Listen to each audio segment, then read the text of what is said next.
de prendre des cours de théâtre avec Simon Rata. Donc je dois dire que j'avais vraiment envie de faire quelque chose qui me fasse sortir de ma zone de confort, quelque chose qui ressemblait pas du tout à ce que je faisais d'habitude. Et le théâtre, ça m'a interpellée parce que c'est vrai que j'ai souvent regardé des pièces de théâtre que je trouvais vraiment incroyables. Et je me suis dit pourquoi pas essayer. Et puis j'ai tapé cours de théâtre Morges et je suis tombée sur le site de Simon. Et il y a deux idées qui m'ont interpellée dans son explication en fait, du processus. Une chose, c'était que en fait, c'était pas vraiment le résultat qui comptait, mais le processus et puis notre épanouissement personnel. Et ça m'a interpellée parce que j'avais vraiment envie de faire quelque chose qui puisse m'apporter quelque chose personnellement. Et puis une autre pensée, c'était la citation de quelqu'un qui disait qu'en fait, on fait du théâtre parce qu'on a l'impression de n'avoir jamais été soi-même et que finalement on va pouvoir l'être.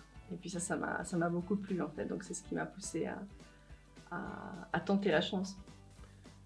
Quel effet ça fait de devoir donner la réplique à d'autres comédiens de façon improvisée?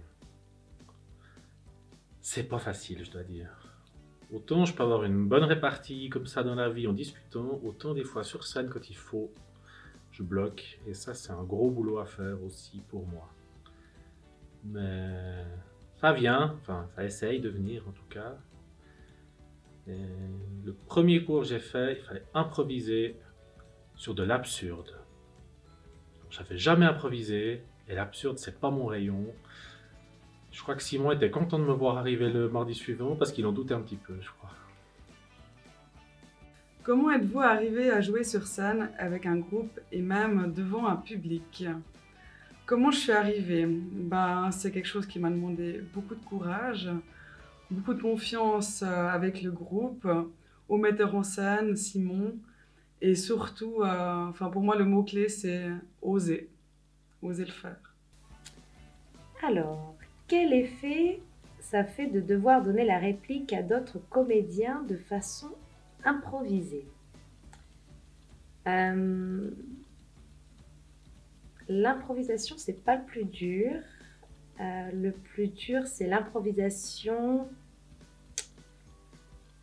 avec la parole et non le corps, puisque j'ai plutôt l'habitude d'être dans le corps, puisque je suis danseuse. Mais je suis très dans la tête lorsque je n'ai pas d'appui, on va dire, de vocabulaire, là, en l'occurrence le vocabulaire corporel. Donc là, ça serait un vrai vocabulaire verbal et vocal. Et là, en l'occurrence, vu que je n'ai pas, c'est beaucoup plus déstabilisant mais intéressant. Comment dire, on est obligé d'être dans le lâcher-prise.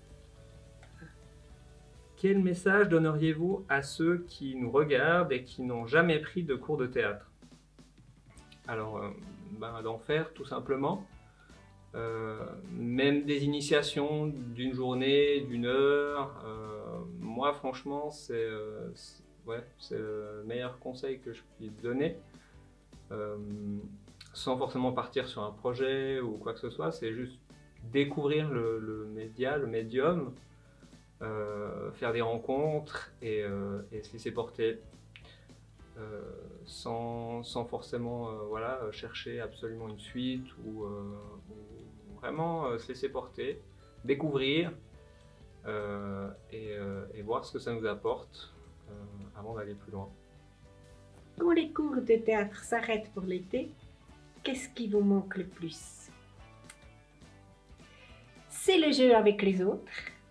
Et c'est les douches émotionnelles par lesquelles je passe à chaque cours d'entraînement. Quels sont vos moments préférés lors d'un projet spectacle? Bon, alors moi, j'adore tout. J'adore tout, quoi. J'adore... On a fait des créations basées sur des improvisations qu'on avait aimées ici aux ateliers. On les a mis ensemble, bout à bout, on les a gardées, on les a travaillées pour faire une création. Et on a également fait un spectacle déjà écrit par un professionnel et on l'a mis en spectacle. Et en fait, moi j'aime tout, j'aime la préparation, j'aime les répétitions, J'aime, alors c'est chiant parce que des fois on n'est pas content avec ce qu'on fait, dans le projet on ne progresse pas, parce qu'il y a des moments où c'est plus difficile pour tout le monde, que ce soit pour l'apprentissage, pour trouver son personnage, pour trouver les décors, les costumes, enfin. Mais après voilà, plus ça approche, moi j'adore les répétitions entières, du matin jusqu'au soir, où tu oublies quel jour on est.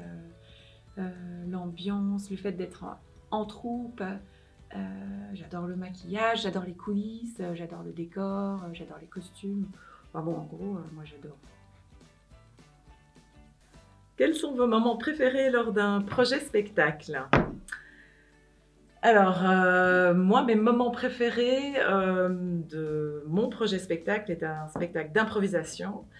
C'était déjà les fous rires qu'on a eus, des fous rires simplement liés à des situations totalement loufoques dans lesquelles Simon nous a mises et qui étaient complètement extraordinaires, qui nous ont fait mourir de rire. Et ça vraiment, c'était mes moments préférés.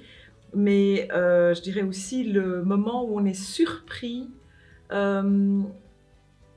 par l'autre, c'est-à-dire surpris par ce que l'autre va tout d'un coup nous révéler de lui-même. Et ça, j'ai trouvé des moments très beaux où tout d'un coup on découvre une autre personne qui s'ouvre par le jeu de l'improvisation. Ça, c'était sympa, ça. Ouais. Quel message donneriez-vous à ceux qui nous regardent et qui n'ont jamais pris de cours de théâtre? Alors déjà, si vous nous regardez, c'est bien. Je vous dirais, n'hésitez pas, venez. Moi, si j'avais su, je me serais inscrite plus tôt. Il y a un an, je doutais de moi, j'étais timide et jamais j'aurais aimé imaginer témoigner aujourd'hui sur ce canapé devant la caméra. En un an, j'ai fait énormément de progrès grâce à Simon. Alors lancez-vous le défi, comme moi, de vous inscrire dans une école de théâtre. Et vous verrez, ça vous fera un plus grand bien, ça a marché sur moi, ça marchera sur vous. Et vous vous étonnerez peut-être l'an prochain d'être vous aussi sur ce canapé devant la caméra à témoigner. Et puis vous inspirerez peut-être d'autres futurs comédiens.